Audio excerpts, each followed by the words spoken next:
Assalamualaikum warahmatullahi wabarakatuh. Perkenalkan kami dari kelompok 2 yang beranggotakan saya sendiri, Laila Nur Mahfudah, Mugira Harjo, dan M. Firjan Saputra.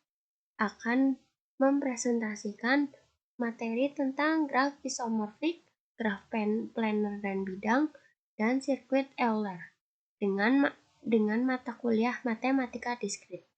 Nah, untuk yang pertama, saya akan menjelaskan tentang graf isomorfik. Nah, sebelum menuju ke pembahasan, kita lihat apakah ini termasuk graf isomorfik. Nah, dua graf ini terdiri dari 4 buah simpul, 1, 2, 3, 4. Nah, setiap simpul adalah berderajat 3. Walaupun secara geometri kedua bangun ini berbeda, tetapi pada prinsipnya kedua graf ini sama. Nah, ini dapat diperlihatkan saat simpul pada graf kedua yang berada di tengah ini ditarik keluar, maka graf yang baru ini akan sama dengan graf yang pertama. Nah, kedua graf ini dinamakan isomorfik karena kedua graf yang isomorfik tak hanya kedua graf tersebut, tapi masih banyak graf-graf isomorfik yang lain juga. Nah, selanjutnya ada pengertian dari isomorfik itu sendiri. Nah, dua buah graf G1 dan G2 dikatakan isomorfik jika terdapat korespondensi satu-satu antara simpul-simpul pada kedua graf tersebut dan antara sisi-sisi keduanya. Sehingga jika sisi E bersisian dengan simpul U dan F pada G1, maka sisi E aksen pada G2 bersisian juga dengan U aksen dan V aksen. Nah, itu pengertian dari isomorfik. Nah, selanjutnya ada pengertian dari graf isomorfik. Nah, definisinya di sini kita ketahui bahwa graf G1 itu sama dengan F1, E1, dan G2-nya itu F2 dan E2. Nah, G1-nya itu isomorfik dengan G2 ditulis G1 isomorfik ke G2 jika ada fungsi 1, pi dari V1 pada V2 sedemikian hingga jika Fw sisi di E1, maka Pf dan Pw-nya itu sisinya di E. Dan setiap sisi di E ini mempunyai bentuk Pf dan Pw untuk suatu Fw elemen E1. Nah, dikatakan Pi-nya itu isomorfik dari G1 ke G2 yaitu Pi G1 menuju G2. Sebuah isomorfik jika Pi G1 menuju G2-nya itu isomorfisme, maka Pi pangkat min 1-nya itu G2 menuju G1 juga isomorfisme. Seperti itu. Nah, selanjutnya agar bisa lebih memahami, saya di sini mempunyai contoh graf isomorfiknya. Sekarang kita lihat. Ini secara geometri kedua bangun ini itu berbeda. Tetapi jika kita telusuri lagi, kita periksa lagi,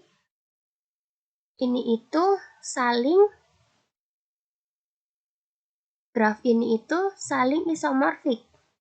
Nah, terlihat graf tersebut memuat simpul di mana setiap simpulnya masing-masing berderajat 3. Nah, simpul yang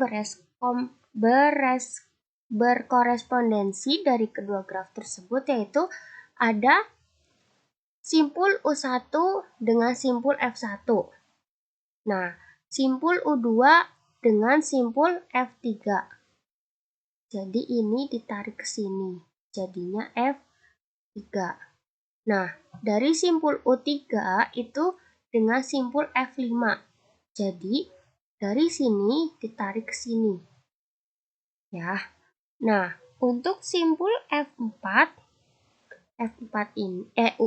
ini dengan simpul F6. Jadi, dari U4 ini ditarik ke sini, ke tengah sini. Nah, simpul U5 ini dengan simpul F4. Jadi, U5 ini ditarik ke sini. Nah, sedangkan simpul U6 itu dengan simpul F2. Jadi, ini pindah ke sini. Jadi bangun geometri ini bisa menjadi seperti ini. Nah, ya, kedua graf tersebut adalah isomorfik, seperti yang sudah saya jelaskan tadi. Di mana graf tersebut memuat simpul, di mana setiap simpulnya masing-masing itu berderajat 3. Nah, selanjutnya ada proposisi isomorfik atau syarat-syarat bangun tersebut itu isomorfik. Nah, yang pertama ada G1 dan G2 mempunyai jumlah simpul yang sama, atau grup 1 dan grup 2-nya itu mempunyai jumlah simpul yang sama.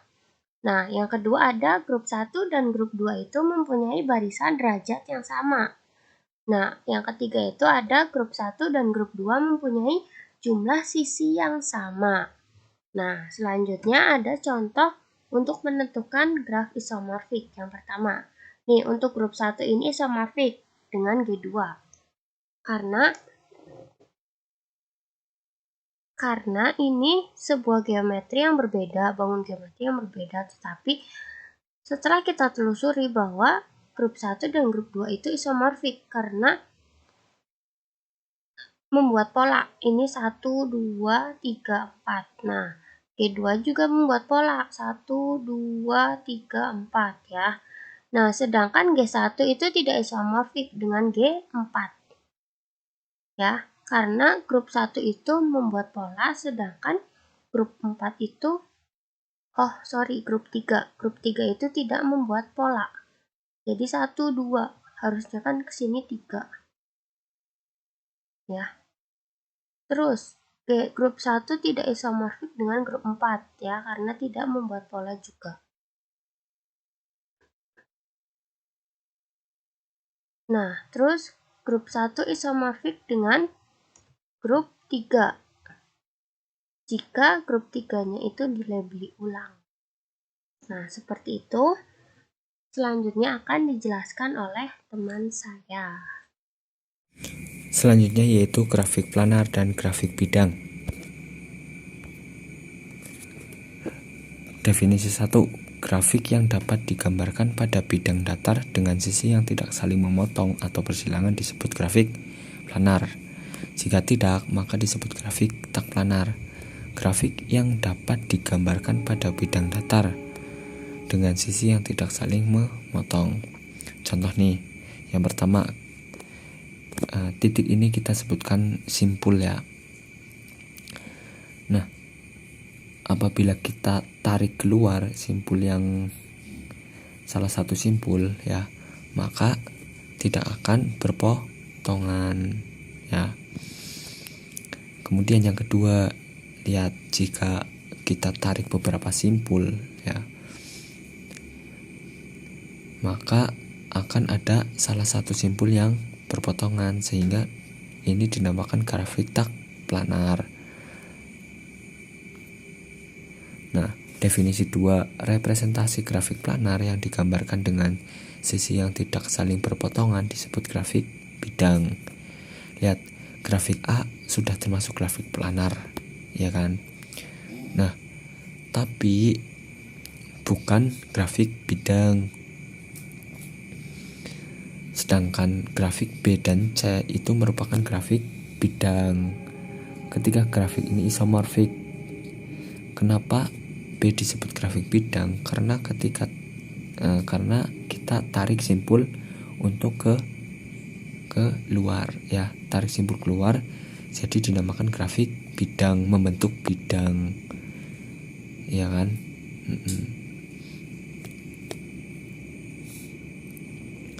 Dan yang paling jelas intinya grafik bidang itu sudah termasuk grafik planar, tetapi grafik planar belum tentu grafik bidang.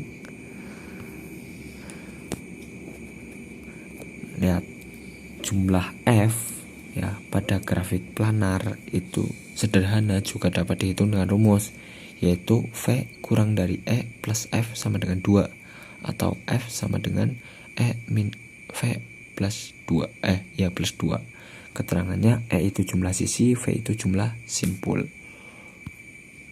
Contohnya, lihat, diketahui jumlah simpul ya atau V itu 24, maka jumlah derajat simpulnya itu kita ketahui bahwa masing-masing simpul itu berderajat 4, maka jumlah derajat seluruh simpul 24 dikali 4, 96. Kemudian rumus dari jumlah sisi atau E itu jumlah derajat seluruh simpul dibagi 2, maka 96 dibagi 2 sama dengan 48. Kemudian kita masukkan rumus V min E plus F sama dengan 2, sehingga F itu atau jumlah wilayahnya itu sama dengan 2 dikurangi V plus E. 2 dikurangi V-nya itu 24, dan E-nya atau jumlah sisinya itu 48 sama dengan 26 buah. Kemudian untuk membuktikan bahwa grafik planar atau bukan, jika G adalah grafik sederhana terhubung dengan E adalah jumlah sisi dan V adalah jumlah simpul, yang dalam hal ini V itu lebih besar dari 3 dan tidak sirkuit yang panjangnya 3, maka berlaku ketidaksamaan Euler E kurang dari 2V min 4. Tunjukkan bahwa grafik tersebut adalah planar. Pada grafik tersebut kita tahu bahwa jumlah sampulnya itu ada 4 titiknya itu ada 4, 1, 2, 3, 4. Kemudian sisinya itu ada 6, 1, 2, 3, 4, dan yang nyilang ada 6. Kemudian kita masukkan E kurang dari 3V, ya kan, 3V min 4. 6 itu kurang dari 3 kali 4 min 4. 6 itu kurang dari 3 kali 4, 12 dikurangi 4, 8. Benar ya, sehingga grafik tersebut dinamakan grafik planar. Soal selanjutnya sama dengan yang tadi, kita cari V-nya. V-nya ada 6 ya, simpulnya, titiknya ada 6. Kemudian jumlah sisinya itu ada 9. Kita masukkan E itu kurang dari 2V min 4 kurang dari 9. Kita masukkan 9 itu kurang dari 2 kali 6 min 4. 9 kurang dari 12 dikurangi 4. 9 kurang dari 8. Salah ya, maka grafik tersebut dinamakan tak planar. Nah, selanjutnya akan dibahas oleh teman saya. Selanjutnya, sirkuit Euler. Sirkuit Euler merupakan sirkuit yang melewati masing-masing sisi tepat satu kali. Graf yang memuat sirkuit Euler dinamakan graf Euler atau Eulerian graph.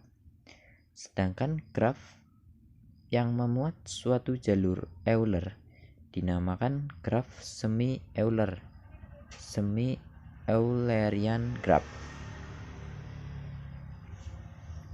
Nah, ini contoh sirkuit Euler. Nah, perhatikan graf berikut ini. Nah, graf GI merupakan graf Euler karena memiliki jalur yang membentuk sirkuit, yaitu PR, RT, TS, SQ, QT, dan TP. Nah, sementara itu terlihat bahwa graf G2 merupakan graf semi-Euler karena graf tersebut memiliki jalur yang melalui masing-masing sisi di dalam graf tersebut tepat satu kali. Nah, jalur tersebut adalah PQ, QS, ST, TP, PR, RT, dan TQ. Nah, berikutnya sifat graf Eulerian dan graf semi-Euler. Suatu graf G adalah suatu graf Euler, memiliki sirkuit Euler jika dan hanya jika setiap simpul pada graf tersebut berderajat genap. Nah, graf terhubung G merupakan graf semi-Euler atau memiliki jalur Euler jika dan hanya jika di dalam graf tersebut terdapat dua simpul berderajat ganjil.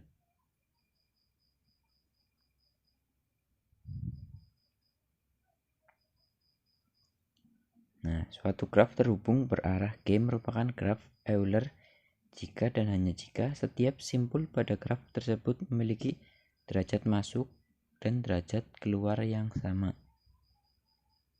Nah, sifat yang kedua, suatu graf terhubung berarah G merupakan grup semi-Euler jika dan hanya jika G terhubung setiap simpul pada graf tersebut memiliki derajat masuk dan derajat keluar yang sama, kecuali dua simpul, yaitu simpul pertama atau simpul awal jalur memiliki derajat keluar satu lebih besar dari derajat masuk, dan simpul kedua atau simpul akhir memiliki derajat masuk satu lebih besar daripada derajat keluar.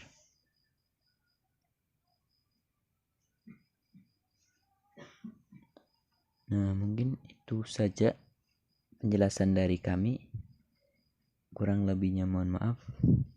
Wassalamualaikum warahmatullahi wabarakatuh.